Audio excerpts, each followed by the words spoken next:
discuss this. Assuming that we all agree that a moral point of view is necessary, which moral theory should one choose? It is wrong for a hardened criminal that, out of ignorance, mistakenly thinks that a life of crime will bring happiness.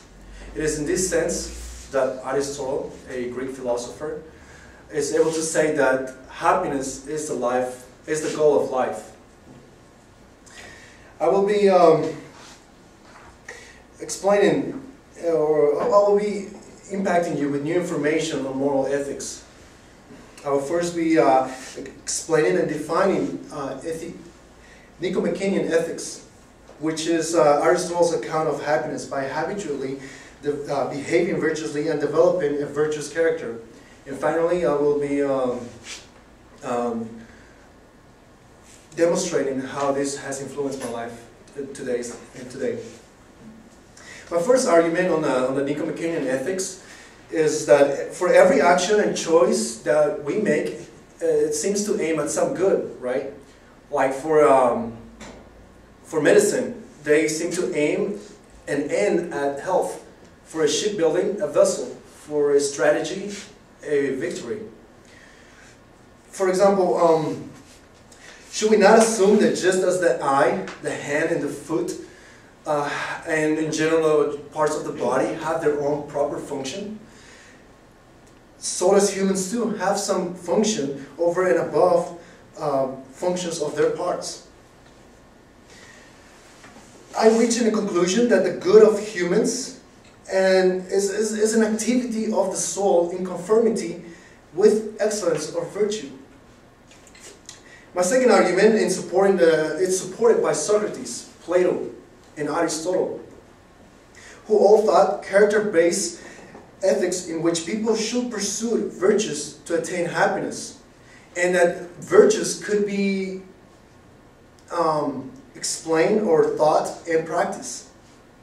And they all thought that ethics is based on reason, and that there were logical reasons why should one pursue it or go for a virtuous life.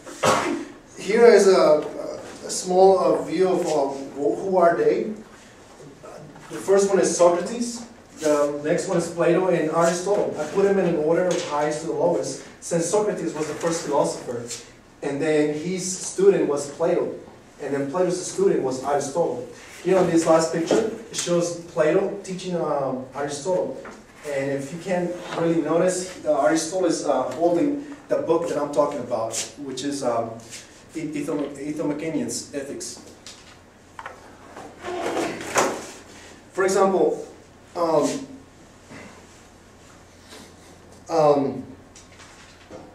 so the goodness and performance of men will seem to reside at some proper function. In order to become good, one cannot simply study what virtues is. One must be virtuously. Similar, in order to be good at a sport like football, one cannot simply just study it. One must practice it.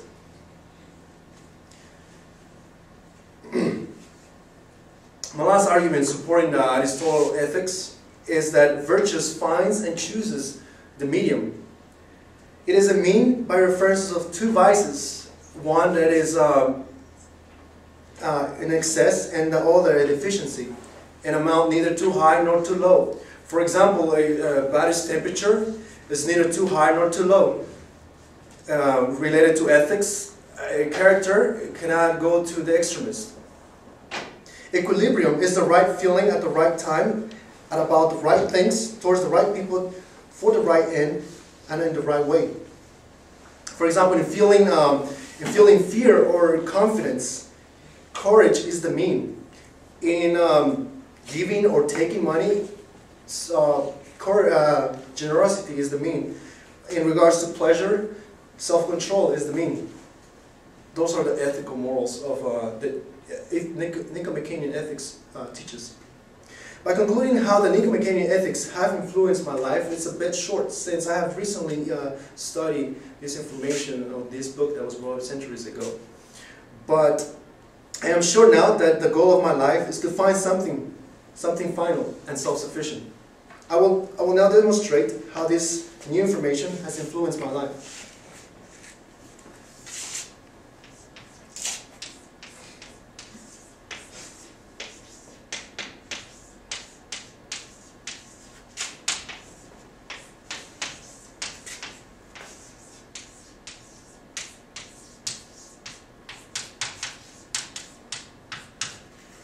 Thank you.